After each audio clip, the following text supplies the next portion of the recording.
پاکستان کے جو وزیر اعظم ہیں ان کے معاون خصوصی سید زلفی بخاری صاحب جو ہیں وہ متحدہ عرب امارات کے دورے پہ پہنچے ہیں. یار آن ریکارڈ آ چکا ہے یہ بندہ کہ چائنا میں اس کو میٹنگ سے اٹھا دیا گیا تھا.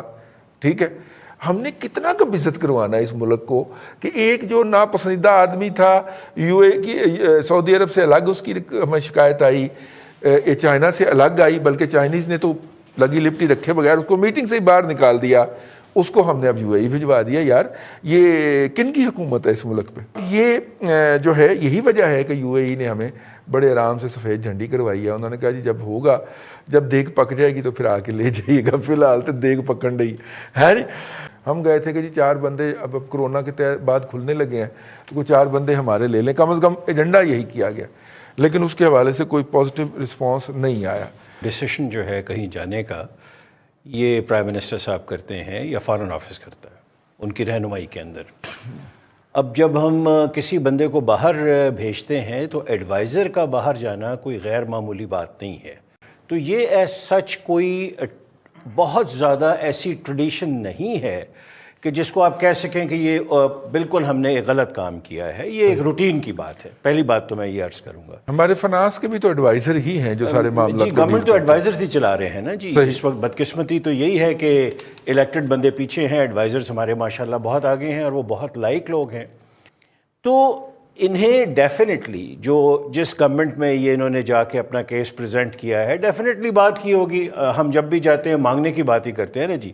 آج تک میں نے تو نہیں سنا کہ 73 سال میں ہم نے کچھ کبھی دینے کی بات کی ہو.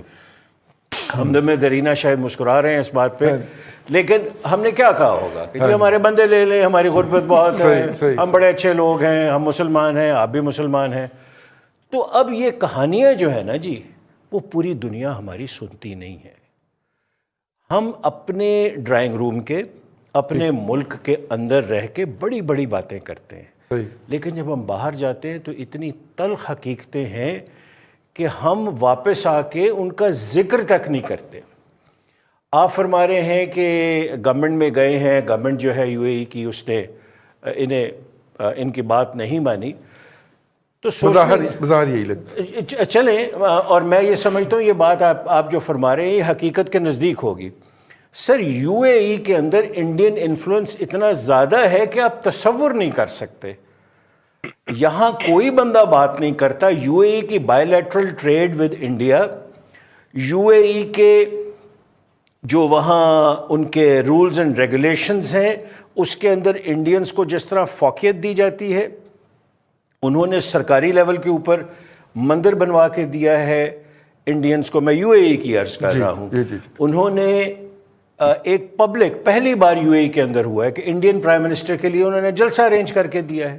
اب عرض یہ ہے کہ وہ انڈیا کے ساتھ بہت تھک ہیں, اور ایڈوائزر لیول کا بندہ اس ریلیشن شپ کو انڈیا کے ساتھ کی U A E versus Indian relationship پہ کوئی اثر نہیں ڈال سکتا. انسگنیفیکنٹ ہے. ہاں ہمارے لیے وہ 2-4 مزدور اور چلے جائیں, 5-6 بندے اور ہمارے جو کرین آپریٹ کرتے ہیں وہ چلے جائیں, وہ بالکل ایک الگ بات ہے. بالکل ٹھیک ہے. ابھی ظاہر ہے کہ ایڈوائزر لیول کا بندہ اگر اثر نہیں ڈال سکتا. اگر ایک اجازت دیں میں عرض کروں, ایک اگر اجازت آپ کی طرف سے. یو اے کی ایک شہزادی نے پاکستان کے حق میں ٹویٹ کیا تھا, جی بہت مشہور ہوا, یہاں اخباروں میں آیا. ٹھیک ہے سر. اس نے سر 5ویں دن انڈین تمام لیڈرشپ کی تعریف کی. میں نے وہ ٹویٹ خود پڑھی ہے, اور اس نے کہا کہ I am proud of Indian leadership, اور ان کے ہسٹوریکل پرسپیکٹو میں جو لیڈرشپ تھی اس کے متعلق اس نے کہا کہ میں انہیں فالو کرتی ہوں. ٹھیک. تو یہ سر حقیقت ہے. یہ حقیقت ہے. ہم صرف پہلے ٹویٹ کو لے کے دور پڑے. ویسے سوشل میڈیا کے اوپر فوٹو شاپ کا بھی بہت زیادہ جو ہے وہ دورہ ہے, اور ہم تو اس کو بھگتتے رہتے ہیں. بھٹی صاحب کی طرف چلتے ہیں. اب اس کی وجہ کیا ہے؟ کیا وہ توقعات ہیں جو ان ممالک نے ہم سے ہماری نئی قیادت سے وابستہ کی تھیں, کیا ان کو مایوسی ہوئی, یا پھر انڈیا کے حوالے سے جو معاملات چلے تھے کشمیر کے اوپر اور جس طرح سے انہوں نے او آئی سی کے اندر کیا تھا اس کے وہ بنیادی وجہ ہے. ریجن کی اس وقت جو انڈیا چائنا ٹینشن ہے, پاکستان کے ایل او سی کے اوپر جو بھارت کر رہا ہے, یہ سارے معاملات جو ہے جڑے ہوئے ہیں. ممالک کے اندر باہمی دلچسپی اور مفادات ہوتے ہیں، اور یہ جو ہم کارڈ استعمال کرتے ہیں اسلامک پینل والا، یہ اب کوئی زیادہ مؤثر نہیں رہ گیا۔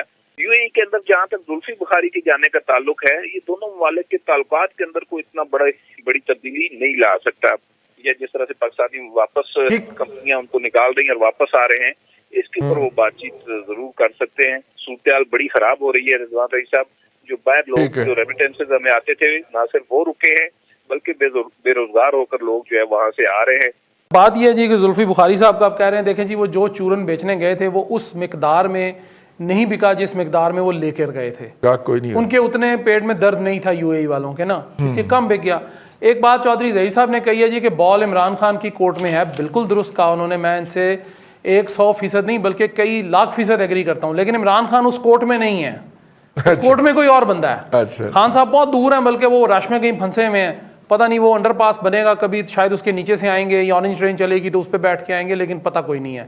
بی آر ٹی کا روٹ بھی چل رہا ہے۔ اب مسئلہ یہ جی کہ جو آپ یہ دیکھیے کہ جو سروسز بھارت یو اے ای والوں کو دے سکتا ہے وہ ہم لوگ نہیں دے سکتے، ہمارے بہت دور دور تک ہم وہ کام نہیں کر سکتے۔ اور تیسری بات یہ ہے رئیس صاحب کہ اگر ہمارے کچھ لوگ پرائیویٹلی کرتے بھی رہتے جی کرتے ہوں گے، میں نہیں کہتا، لیکن ہم لوگ آفیشلی نہیں کر سکتے، جس طرح انڈیا آفیشلی کرتا ہے سارا کچھ۔ ان کی تجارت بھی بہت زیادہ ہے ہمارے سے، ان کے وہاں پہ جو ہے اکنامک جو